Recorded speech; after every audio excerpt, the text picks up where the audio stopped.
Omaha's news leader, chronicling the stories and people making a difference in our community. This is KETV News Watch 7's Chronicle. I reached over and tried to wake her up, and then the sounds stopped. She stopped breathing altogether. I really had zero warning signs. This morning on Chronicle, we're asking you to learn how to be the beat for someone you love. It could just end up saving their life. Thanks for joining us this morning for Chronicle. I'm Bill Schammert. CPR is a skill that's been around nearly 300 years, but the fact is most Nebraskans still don't know what to do in a crisis. That's why the American Heart Association's theme during this Heart Month is Be the Beat. 3 words meant to encourage all of us to learn or relearn hands-only CPR. Women, as well as Black and Hispanic adults who experience cardiac arrest outside a hospital setting, are less likely to receive CPR from a bystander. Nearly 75% of cardiac arrests that happen outside of the hospital happen right at home. So we're going to teach you how to help in emergency. That's later on in Chronicle. But first, one Omaha woman's story that will hopefully inspire you to learn the skill. Heart disease is the leading cause of death in women, often called the silent killer. And for Jenny Curley, she says she had 0 warning signs before her heart stopped beating the moment her morning alarm clock went off. CPR saves lives is more than just a trending hashtag. Omaha's Jenny Curley is living proof.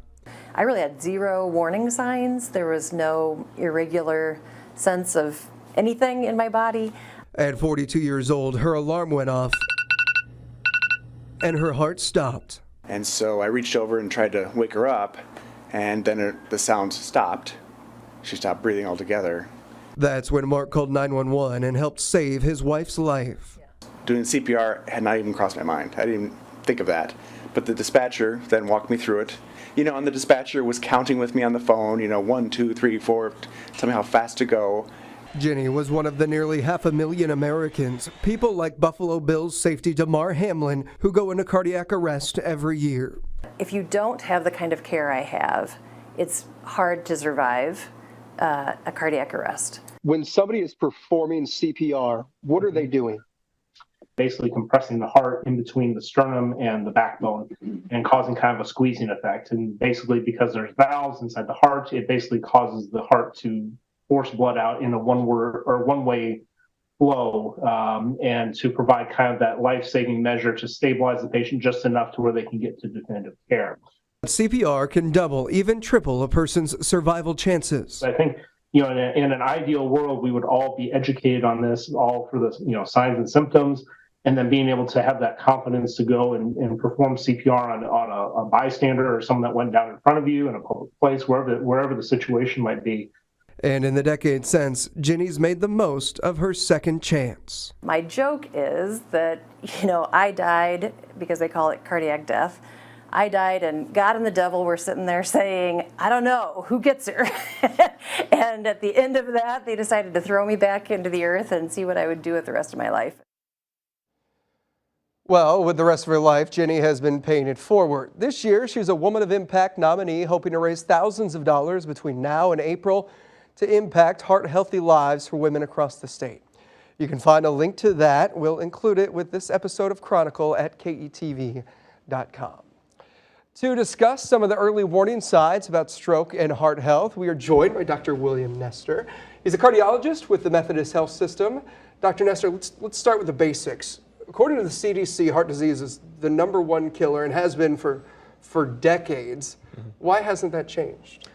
So unfortunately, a lot of the risk factors that goes into this. We have a lot more people that have high blood pressure, high cholesterol. Diabetes is getting a lot more common. Folks are a little bit heavier than they once were. And so those are all things that play a role into developing coronary disease and heart disease over long term, over someone's lifetime. We heard from Jenny. She says she didn't have any warning signs before cardiac arrest. Are there warning signs for cardiac arrest or heart attacks? So most of the time, yes, but obviously there can be atypical signs, and those are the ones that kind of keep us up at night because it's not something you want ever to happen. The usual warning signs are if you're ever having chest pressure, chest pain, shortness of breath, anything that seems off. A lot of people will tell me that they felt almost an impending doom, feeling that they were nauseous, got very sweaty. But the biggest thing would be chest pain in the center of your chest, kind of a dull pressure. Let's also talk about stroke awareness. We Sure. often hear about the acronym FAST, F-A-S-T. What does that stand for? Oh, you're asking me a tough question. The warning signs Sure. of a stroke. What are some of the warning signs? So the big things that you think about with the stroke is if somebody has what we call aphasia, where they're having word troubles, where they maybe are jumbling words when they're talking to you. If you notice that their face is drooping, if they've got motor instability where one side of their body seems weaker than the other. The big signs where you look at this and you see it is in the face, where it'll almost look like they have a crooked smile or they can't fully smile at you or move their face how they previously had. You talked earlier about heart disease and a lot of it having to do with lifestyle choices. Can heart disease be reversed if we make changes? It can, and that's been a big push with our physicians group, the Methodist Physicians Group, as well as the other groups here in town with Nebraska Medicine and CHI. We're capturing a lot of these patients early. They're seeing our primary care groups, they're seeing their providers, they're seeing cardiologists, and we're doing a lot to impact what we call primary prevention. If you catch it, what can people do? You know, outside of medication or medical intervention, what can people do at home?